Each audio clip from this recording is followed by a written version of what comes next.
This is the Ask Faleskini podcast, where the modern economy is discussed from a skeptic's perspective.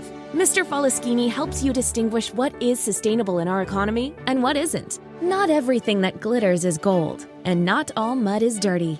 The podcaster Mr. Faleskini provides no-nonsense advice. He had it all, lost it all, went bankrupt multiple times, and is now attempting to come back from zero with sustainable growth. There are numerous coaches and preachers on the internet that preach about positive thinking and how life is all roses if you just care to see it that way. Well, Mr. Faleskini is definitely not one of them. We recommend you ask Faleskini to keep it real. He discusses the darker side of the current economic reality, the side that's more important for your personal and business finance. His first intention is to help you keep what you already have. Not to be a complete party pooper, Mr. Faleskini will also hint at the earning opportunities in the economy today.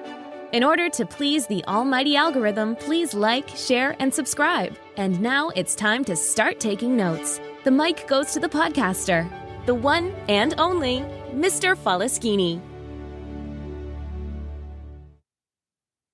Welcome to the Ask Faleskini podcast with a guest. I'm proud to present Denise Kennedy. Denise is a nutritionist and wellness coach. Denise, please tell us more about yourself. What is your story? Oh, well, first of all, Peter, thank you for having me on the show. It's just really an honor.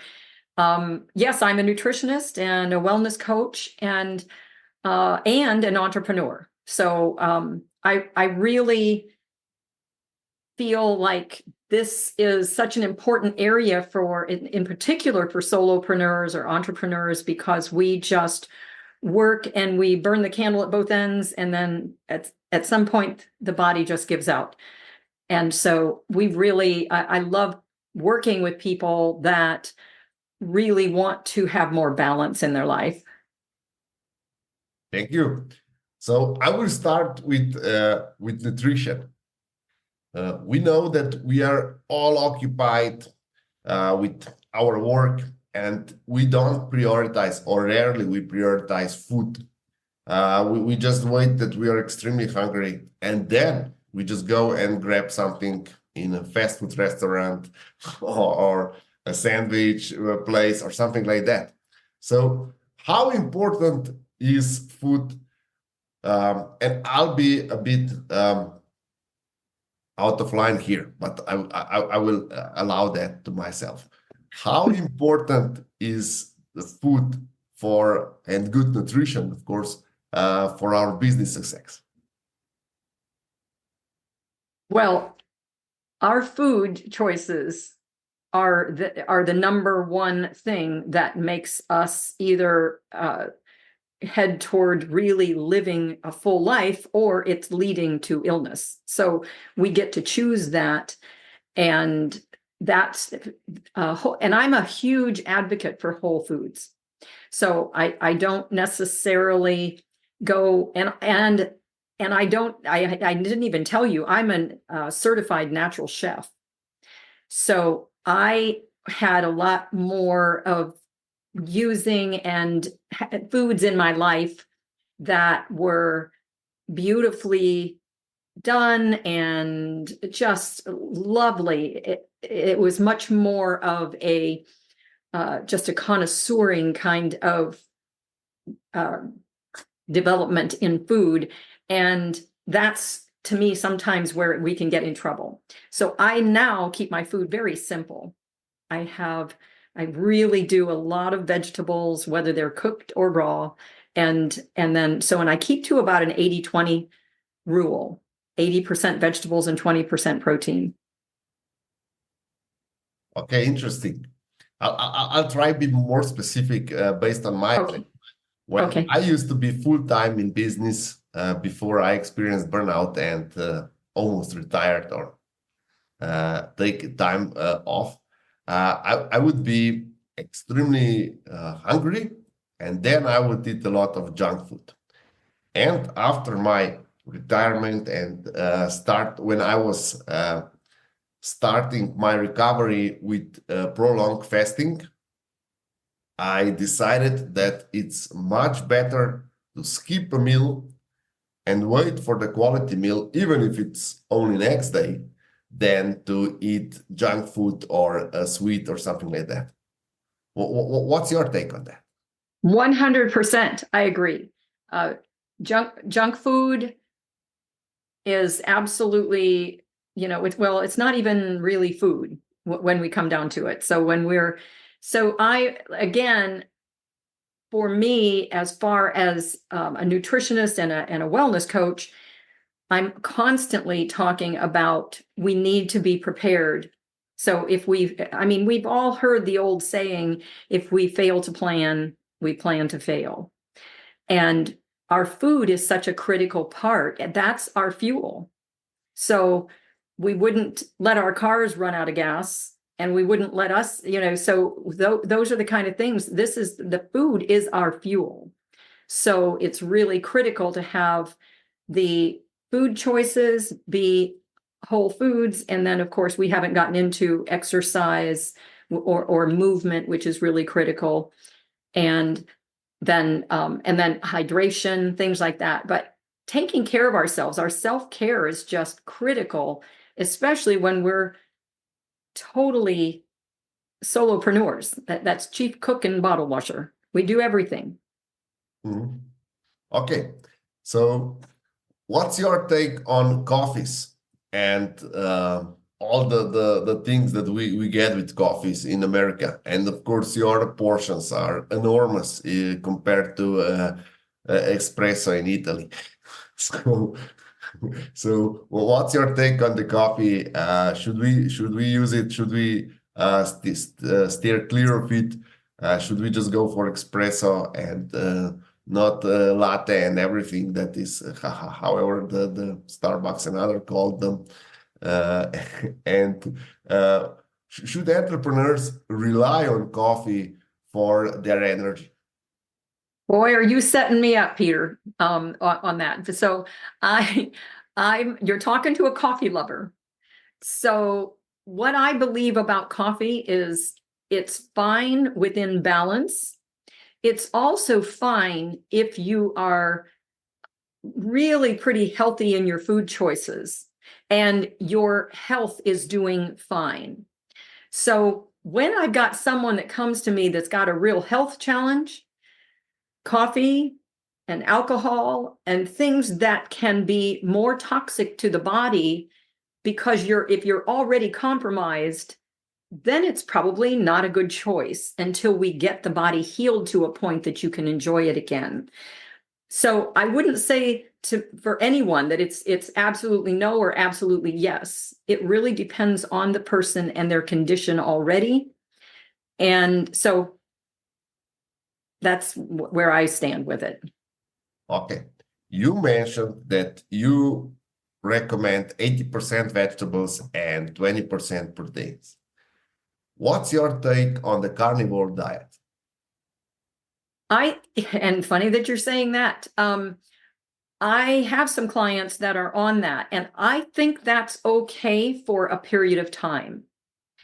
But I've also seen that it can cause a real problem.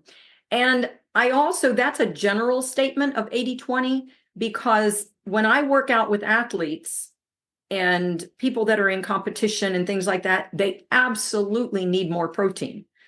Absolutely. So again, when I'm working with someone, I have to look at the whole picture. Like, what kind of lifestyle are they living?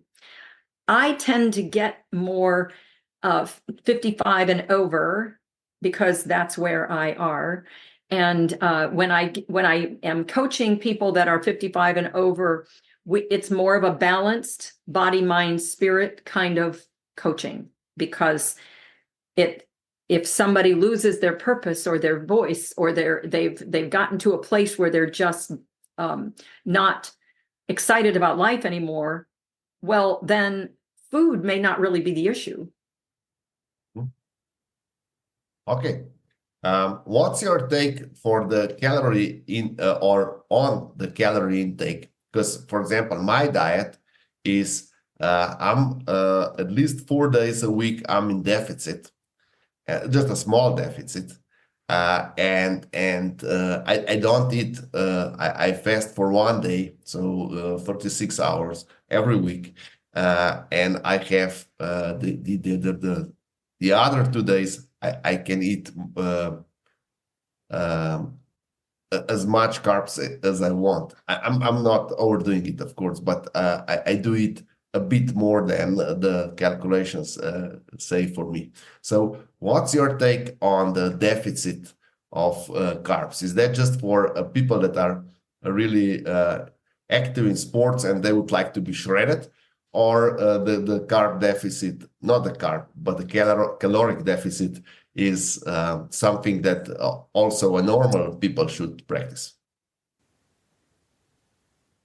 I feel, again, I'm not trying to avoid the question, but I really feel it matters as to everything. When I do an intake form for a client, I need to know how they're living and what they're doing. So if we have a place where we have a deficit of calories, and is that how you are maintaining where you want to be with your weight, so that you're eating what you want, but then there's a deficit? Is that what the goal is, and is that what you're using that for? Yeah, I want to be shredded. That is basically, I want to keep my fat under the 15% mark. Yes. Okay. And I feel like if it's serving you and you're doing that, that's fine. A lot of again, you would be a very unique person, and I don't know if you have a coach, but when I'm coaching people, a lot of times I have people that can't have all the carbs, because that's also, carbs lead to dopamine receptors, and feel good. And then if they have a problem with that leads them into more addictive type eating, because they need that feel good food. So sometimes we have to really pay attention to a trigger food that leads to more eating or more addictive type eating. So that, again, it's very hard for me just to go off of a couple statements and start saying, well, this is what I believe or what I do, just because I'm not sure of the entire picture. Okay, so there's no general advice. We have constituted that, and everyone needs a health coach. And as you said, it's not just nutrition, it's the whole wellness. And you also mentioned more spiritual part of the occasion. So how should people start working on their food problem? Let's be realistic. In a Western world, more than half of the people are severely overweight, like 20 pounds plus that they can lose. So how should an entrepreneur that would like to change something in their life? You also mentioned dopamine. I believe dopamine addiction is a huge challenge, as is alcohol, as are drugs right now. So how should they go about it? Should they start with testing? Should they get a coach? Should they read a book? Where's the best place to start? That's such a great question, Peter. I always feel that coaching is a great option, because if someone could handle it on their own, they'd already be doing that. So a coach can come in and actually give them personalized. I do one-on-one personalized coaching. So I always feel that's a great option. And then to address your other part of your question is where would they start on their own? It would be really analyzing, is food just one more drug of choice, so to speak? So if it's helps me unwind from the day is eating, or whether I'm going to have a drink, an alcoholic drink, or something else. But food often can be an issue with someone that's carrying around extra weight that they don't want. So that's where we have to really look at what is the issue. Normally, when somebody's up 20, 30, 40, 50 pounds, that's not from overeating at a dinner here and there. That's really a key to me, that there's something else going on here besides the food choices. It's why we're eating. What are we using that food for? So if I understand correctly, you're hinting that there's a mental component to overeating or not eating healthy. What I would like to get to know from you is, do you think that when nutrition is in question, the coach should be more a cheerleader or more accountability partner? Oh, absolutely both. I'm not sure I can say one or the other, or it absolutely both. I do both. I definitely send encouraging. I do it after every consultation or appointment. I send a summary, and I really say, you're doing so well on this and this and this, and then I also then give an assignment. Okay, here's your assignment until next week. Here's what we're doing. So it's really both, Peter. It has to be, because I really want people to just be able to live their best life. And unless they're healthy and in a right-sized body where they feel great every day and be productive in their work, it just, that's the way I want everybody to be able to live in their best life. Okay, I'll go to more specific question. I hope you don't dodge that bullet. Am I dodging? No, it's just what I'm trying to get is your your view on a specific, or let's say popular topics. For example, one that is really dear to me, because I don't do it. I don't like smoothies and all this mixed food and vegetables and stuff like that. What do you think about smoothies? Should we start using them? Because I do believe that a lot of smoothies that are not made of vegetables contain too much sugar, and that was not good for my dopamine problem. So what's your take on smoothies? Should people consider them? Should they include them? Is that still a part of a bigger picture? How do you feel about it? I'm not a fan of smoothies or having a liquid type dinner or lunch. I'm not a big fan of that, mainly because our brain is set up for actual food fuel. And when we're actually chewing and we're giving the message to the brain that the nutrients are coming, and our digestion starts in the mouth with saliva and enzymes being activated. And that does not really happen with smooth, when you're drinking and you're not actually eating anything. So yes, you can get some nutrients. I'm not saying that from smoothies, but it doesn't satisfy the same way as when you're actually putting a meal together and you are eating. You're sitting down and you're eating and chewing and digesting that way and chewing well. So yeah, the brain doesn't do the same thing. And sometimes smoothies lead us to eat more because we don't feel like we've had an actual meal. Okay, thank you. Another really popular, let's say, tool to help us with nutrition and wellness are all these apps that we use on the phone and we use on our smartwatch.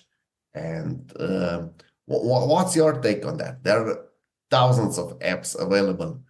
Are there any good ones that you would recommend to some? Well, I have clients that use them as far as their food, like they'll go to the store and they can point the app to a particular food that has a label, and it kind of breaks it down for them. And if that's something that serves someone and that helps them make a decision, then I think it's fine. But sometimes I think we make food too complicated in my mind.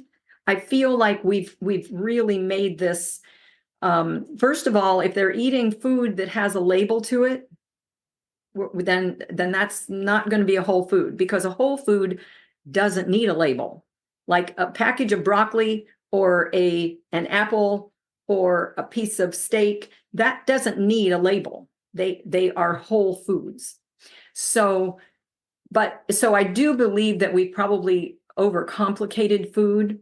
And so to answer your question, I think apps are all right if they serve a purpose in someone's life and it's helping them make better choices. And I do know that there are some people that do use apps that they feel much better about having that inside information, and that's fine. I don't use that. I don't use them. Okay, so I have a couple more questions that I would like to address, and I think they will be a huge benefit to our listeners, and that is about supplements. There is so many info and different stories about supplements out there. Are there any supplements that are a must have or must take? And what's your take? Should people use supplements daily? Who should be in charge of choosing their supplements? What should they supplement? And I would really like your opinion on the supplements. This is one of my favorite subjects because I was a manufacturer's rep for supplement lines for 14 years. So I really feel that, yes, supplementation is important, but the actual formula and the manufacturer is more important, because there are a lot of big conglomerates buying really good supplement companies, and that changes then over the next year or so in the ingredients and how things are standardized or not standardized any longer, that kind of thing. So yes, supplements, but you said a key thing there, Peter. This is a supplement to a healthy lifestyle. We are never going to find our health in a bottle, in a supplement. It just doesn't happen. It's a supplement to good choices of food and exercise. So importance, I think, when I do a presentation about people saying this very thing, there's so much to do. And what everybody says, what are the top 3 things I need to be doing? And so I would say greens, and if you can, whole food greens, that because that is our alkalizing work in the body. And then proper supplementation, hydration, those kind of things. So, but I want to go back to supplements. I would say that a good probiotic is important. We are always balancing in the body good bacteria and bad bacteria. So at any given time, we have 80% good bacteria and 20% bad. And that's when we're basically healthy. We don't really have a lot of symptoms. But when bad bacteria is taking over, then we can start getting symptoms. We may get a cold, or we may get a congestion or things like that.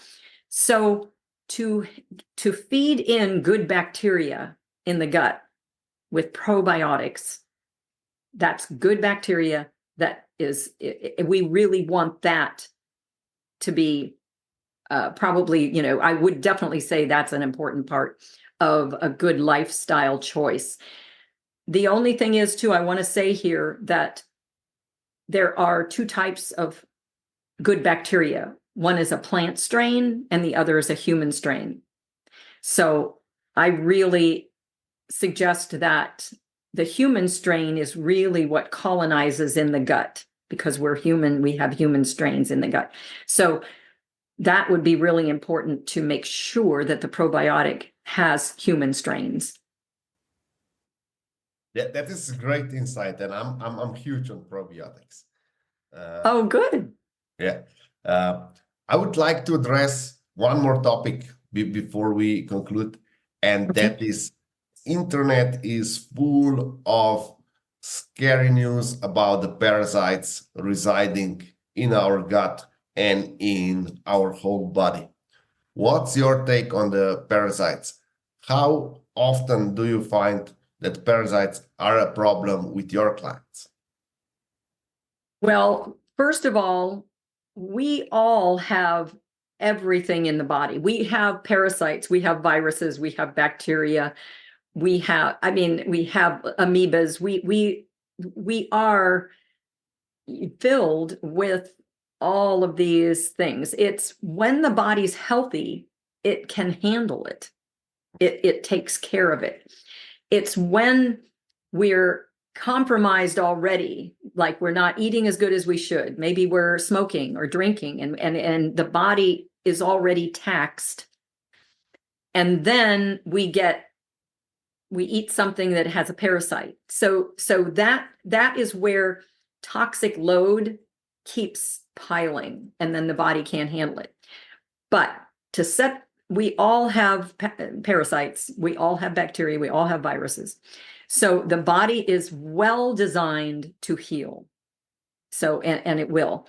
So, but when someone's got a parasite issue, then we deal with that in a couple different ways. We really stop if they're eating something in particular that is causing it. One of the things that can cause this is pork.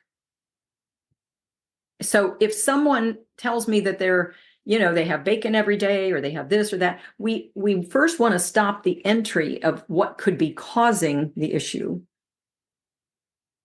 And whether that's pork or something else.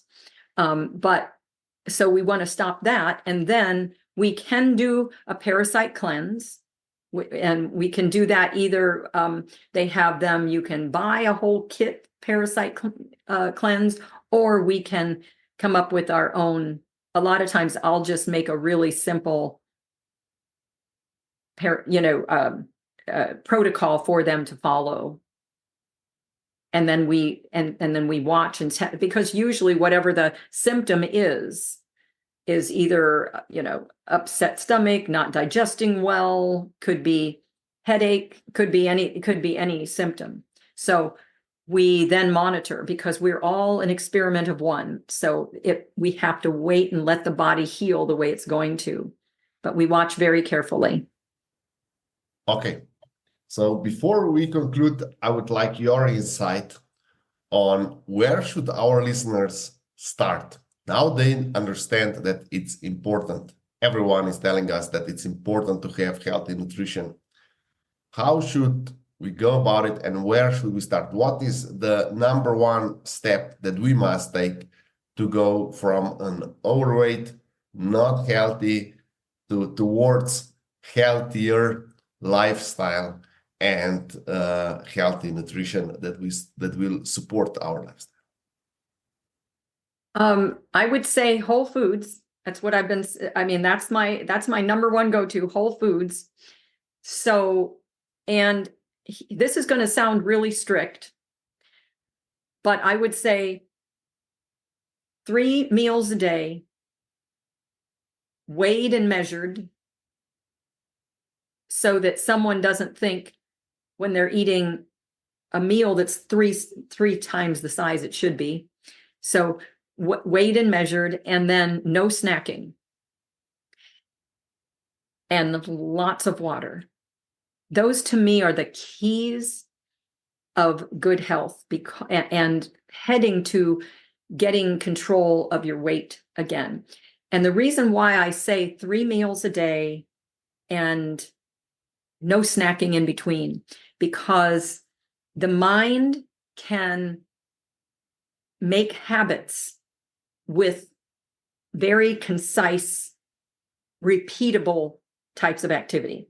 So if we're eating 3 times a day, the mind can really grab a hold of that and say, okay, it's time to eat. We're going to weigh and measure right here. If we're taking snacks in between, and even if it's healthy snacks, even if it was an apple or a grapefruit or whatever, or we go to a protein bar, but if we're eating 6 times a day, and it's the mind can't form a habit stack with that. It's too confusing. It's like, well, that we don't have a rhyme or reason here. So that's one of the things that I really talk with people about, is we have to form something that is very organized and makes sense so that the body can repeat it. Okay. And now, just before we conclude, a yes or no question. So, should we have a cheat day every week? Yes or no? Peter, if you would, this is so, and so yeah, I have to say this, yes and no. Yes, if it doesn't affect you to say, okay, well, since I had that, I can have this tomorrow. I can have that, because the brain is tricky. It wants to keep having that cheat day. So if you have a problem with discipline anyway around food, then a cheat day doesn't help. It's not going to serve the purpose of letting go and just, really enjoying and having anything you want. So if you don't have that issue and you can have a cheat day that lets you really enjoy, but you are right back on track and you're still losing weight and you are still being disciplined in your approach to food and life and balanced life, then yes, you can have a cheat day. So yeah, yes for some and no for others. Okay, thank you. Before we conclude, where can our listeners find you and get in contact with you?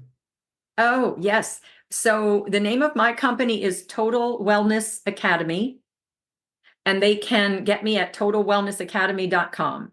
So my contact information is on my website, and they can also get a free, if they go there, they can get a free, pretty big size document on how to build a force field immune system. So if they're interested in building their immunity and making sure they're the healthiest they can be, they can get that free document there. Okay, I will include the link in the description. And thank you, Denise. Thank you for all these insights, and thank you for being my guest tonight. Oh, thank you so much, Peter. I appreciate it.